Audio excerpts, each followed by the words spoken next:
Hoorah! Semper Fi! And happy birthday to all the sailors and the Marines and all the service members of this incredible ship. Please, please, ladies and gentlemen, take a seat. You know, I know it's 100 degrees out here, but my speechwriters wrote me a nice 9-hour address, so it's going to be a long day. A long day. But let me start by saying, first of all, thank you for being here on this incredibly historic occasion. I have to give a shout out to Admiral Caudle and, of course, Acting Secretary Cao, two great Americans. Thank you for your leadership and for everything you've done to prepare us for this incredible celebration today. And I also, of course, got to give thank you, but also special greetings from the President of the United States for reviving this incredibly proud naval tradition as we celebrate 250 years of American daring and 250 years of American naval excellence. Today,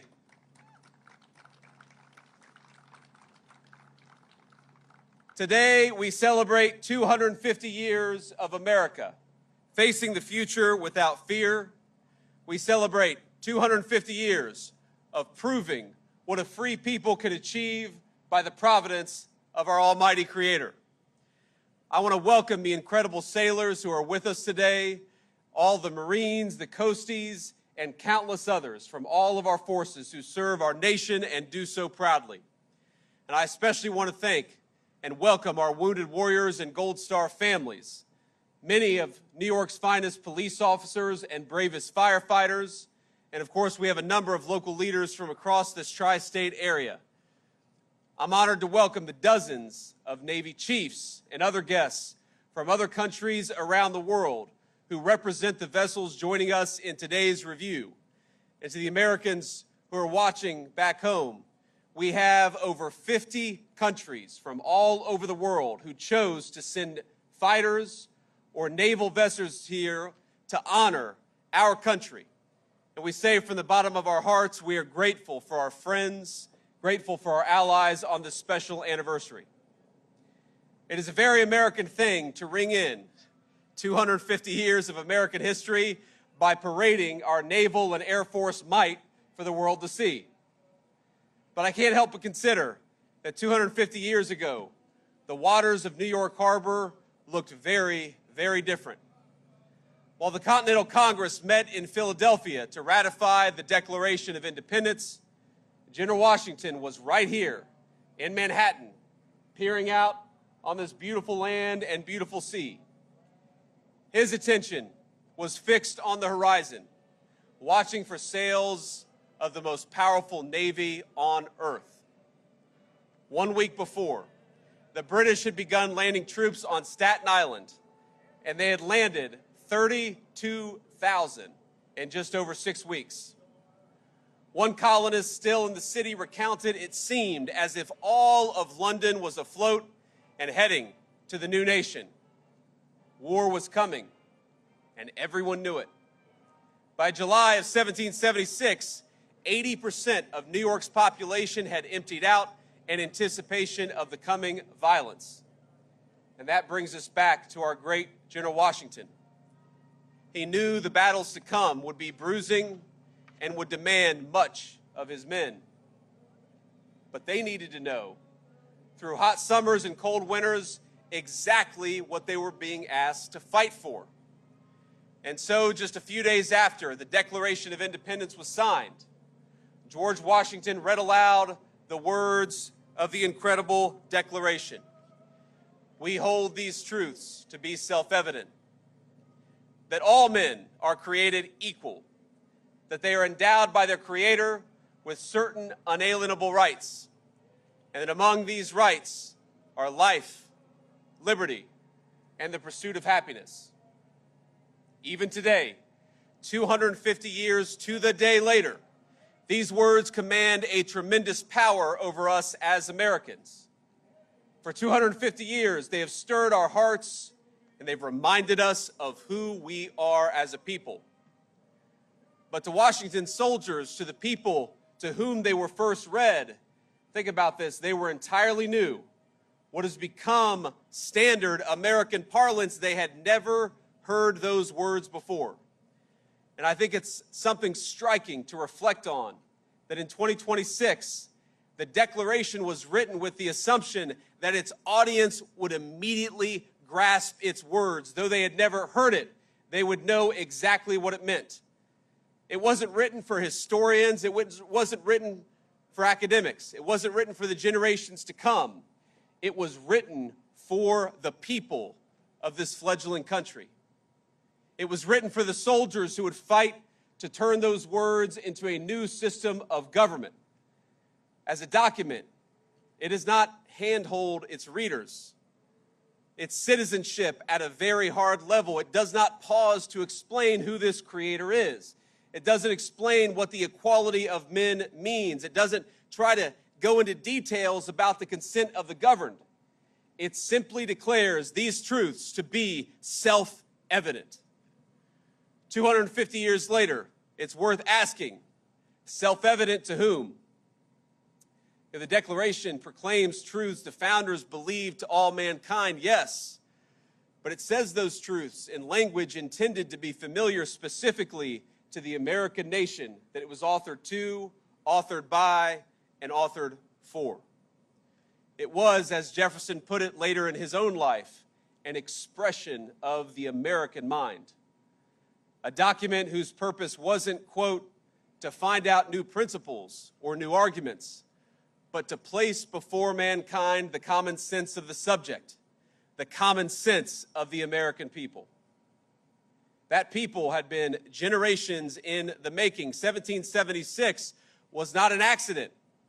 The patriots of that era understood themselves to be heirs to an older civilization who would carry it forward. Now, they shared with Great Britain the same language, the same God, the same system of common law. They even read many of the same books and observed many of the same customs. They shared the same understanding of justice and public life. George Washington's boyhood offers a small but revealing example. When he was 13 years old, he copied down more than 100 entries from a tiny little book called The Rules of Civility and Decent Behavior. It was not an American work, but it was first published in London more than a century before George Washington was born. Yet the America that formed Washington demanded qualities that no book, no manual could teach. Before General Washington commanded an army, he spent his 20s surveying America's wild interior, saving up money, learning self-reliance on a continent that rewarded initiative more than pedigree. It didn't care if you were a nobleman, it cared what you could do. Now, our society at the time reinforced the habits Washington learned in the wilderness. Frontier life rewarded resourcefulness, while America's colonial assemblies taught citizens to govern their own affairs. It taught citizens to be self-governing human beings. Churches at the time, especially those who were touched by the Great Awakening, reminded congregants that no earthly hierarchy outweighed the equal dignity of every human soul before its creator. All of that came together. And so it was no surprise that when Washington's soldiers first heard the Declaration 250 years ago, they understood precisely what it meant. They understood the meaning that was conveyed. It was seismic, but it was their birthright as citizens of this new republic. The words might have been new, but they expressed a feeling, something that already lived in the heart of every single American patriot. And I believe those words still live in the heart of every single American patriot today. And for 7 long years, they fought for that birthright. It wasn't easy. On some days, it was hotter even than it was today, as hard as that is to believe. Many suffered and died for that dream and died for those principles. But by the grace of Almighty God, they secured for us a free, a proud, and an independent republic that endures, and doesn't just endure, but thrives to this very day. As Washington traded in the uniform for the presidency, he remained preoccupied with the physical land that had shaped him. He imagined wagons crossing mountains, paths out of the Alleghenies and the Appalachians and canals connecting the Potomac and the Ohio River to its western valleys. Our first president would not live long enough to see that vision of a continent connected. He would not live to see it to completion. But the rivers he surveyed in his youth carried on westward without him. They carried settlers and new riches and cities waiting to be built. And eventually, they carried a 13-year-old boy by the name of James Buchanan Eads. In the fall of 1833, Eads and his family, like many Americans, moved west to the nation's growing frontier, the land of opportunity. And as their steamboat approached St. Louis, its boiler exploded, throwing him into the turbulent waters of the Mississippi. The family lost everything, every earthly possession, and the river nearly killed young Eads. From that moment on, he vowed not to be a slave to that mighty river, but to make it his own.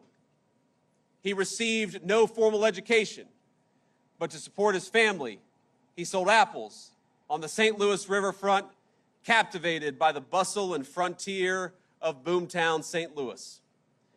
At 16, he took a job on the water, and not long after, he conceived of an idea that most engineers at the time, they thought it was crazy. They thought it was insane. You know, sunken ships and other treasures lay scattered along the bottom of the Mississippi. No business in the world existed to salvage them, to take that buried treasure on the bottom of the mighty Mississippi and bring it to work for people. Unlike the more peaceful streams out east, the river's strong currents and turbid waters, most insisted that ordinary diving in the mighty Mississippi was impossible. You could not do what Eads proposed that we do. But he disagreed. And so he did what every American does when they're told they can't do something. He went out and did it anyway, and he did it himself. He bought a 40-gallon whiskey barrel, fixed it to a diving bell, and climbed in, and down he went all by himself. The riverbed was pitch black, the current pulling his feet every which way. Sand swirled around him like a dense snowstorm, he later recalled. But he located his target, a large hunk of lead, tied on the cable, and came back to the surface. Eads went on to become one of the nation's greatest civil engineers. He built the very first bridge spanning the Mississippi River south of its confluence with the Missouri. An impressive feat for a man who'd never built a bridge before. The people who told him, you can't build the most difficult bridge because you've never built a bridge before, he said, yes, I can, because I'm an American and I'm going to do it myself. It was the first on the planet, that bridge, to be made of steel.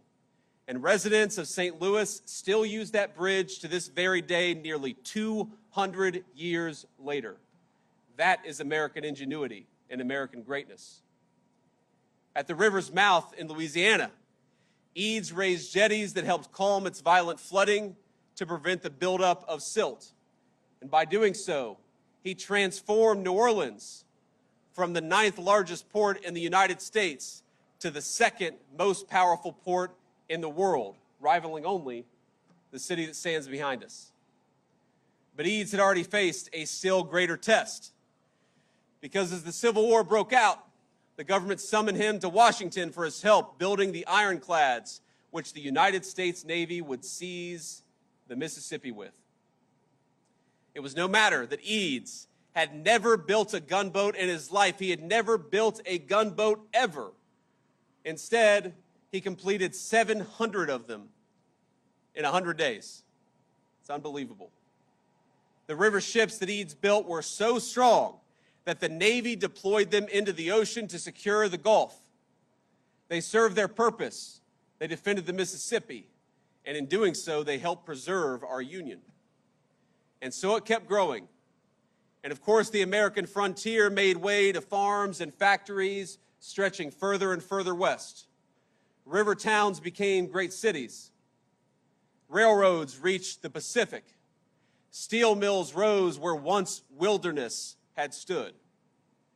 The American mind widened and the Republican whose independence Washington won, that James Eads had helped sew together, grew into the most powerful industrial powerhouse in the history of humanity.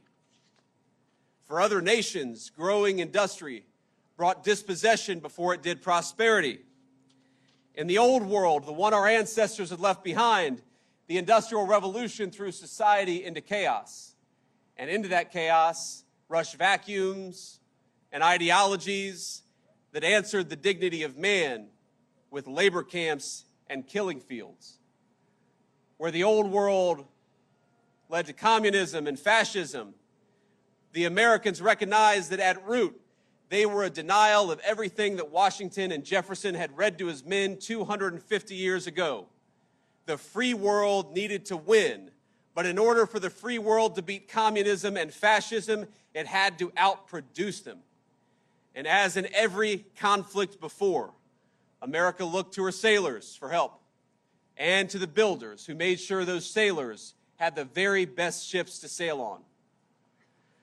Among them was a man that we know as Henry Kaiser. Like Eads, Kaiser had grown up with very little. The son of German immigrants, he dropped out of school at 13 to work the stockroom at a dry goods store in Utica, making $1.50 a week and commuting 4 miles each way on foot. Eventually, he moved to Spokane for better job opportunities, setting his sights on starting his own company. Now, he walked into a bank with no business, no workforce, and no history, just a single proposed contract and what the banker would later describe as sheer audacity. He walked out with a $25,000 loan. And with his workers, he erected the Hoover Dam and hundreds of miles of highway across the West. Everywhere he went, he organized ordinary Americans to build extraordinary things. And everywhere he went, he believed their welfare and the welfare of the enterprise that he was building went hand in hand. Kaiser pioneered health coverage at his construction sites. That's why we know the name of Kaiser, because he understood that men working in dangerous conditions, they deserved to see a doctor. He saw his workers as partners, and he walked the walk long before it was fashionable to do so. Where some say that America's story is one of the dispossessed struggling against the powerful, Kaiser shows that America's greatness is built by cooperation between all of our citizens from every single walk of American life. Now, that cooperation was important, but it became profoundly important the day after Pearl Harbor. The United States Navy at the time needed ships bigger and better and faster than anyone thought they could be built. We didn't have the biggest Navy in the world, but we needed one, and we needed one fast. So Kaiser did what Americans always do when confronted with the impossible. He put it on his shoulders and said, let's go do it. Kaiser had never made a ship in his life, but that wasn't going to stop him. First, he built shipyards all up and down the Pacific coast. Then he filled them with American workers, 250,000 of them. Farm boys from Iowa, miners from Appalachia, mothers from Detroit who had never held a welding torch. Together they launched nearly 15,000 Liberty ships, vessels that carried American cargo and sailors across 2 oceans. His Richmond yard built one of them, the SS Robert E. Peary, in an astonishing 4 days and 15 hours. The shipbuilders Kaiser hired, they weren't just a means to an end, they were his partners. Kaiser looked at his workers and saw people, Americans who got sick, who had families to raise, who showed up in Richmond and Portland with little more than a hat in their hand, but who had amazing potential. He saw the potential of normal Americans when unshackled from destitution. And he saw them not just as mouths to feed or as workers to pay. He saw them as fellow citizens who could build amazing things. So he built housing near these shipyards and nursery schools to help mothers join the war effort. He extended the health plan he had started at his dams to every worker at every yard, opening it to the public after the U.S. won World War II. And though separated by generations, I tell the story of these three men because Kaiser and Eads and Washington, they were exactly the kind of men that Jefferson wrote the Declaration of Independence for. Kaiser was an American. He looked at what needed doing and he did it, and he trusted the men and women around them to do the same, knowing that he could only do his job if they did theirs too. Our Declaration of Independence may have spoken to universal human truths and broadly shared human desires. Of course it does. But it was a document written by and for a particular kind of people, the American people. From General Washington to James Buchanan Eads, from Henry Kaiser, one of America's great shipbuilders, to the sailors standing here today. And by the way, what you folks watching at home on TV may not realize is that everything that you saw, everything that you see today was destroyed last night in a storm, but these great sailors rebuilt it in 12 hours so that you all could be here, so that we could have this amazing procession, and so we could celebrate our 250th birthday in style.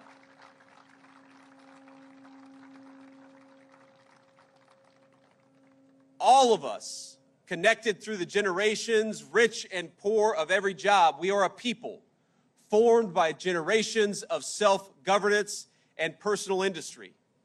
We are formed by frontier assembly hall and congregation, by river valley and prairie and factory floor. We are formed by the conviction that we are bound to one another, not only by bloodline nor creed alone, but by a common character, a shared fate, and a shared future.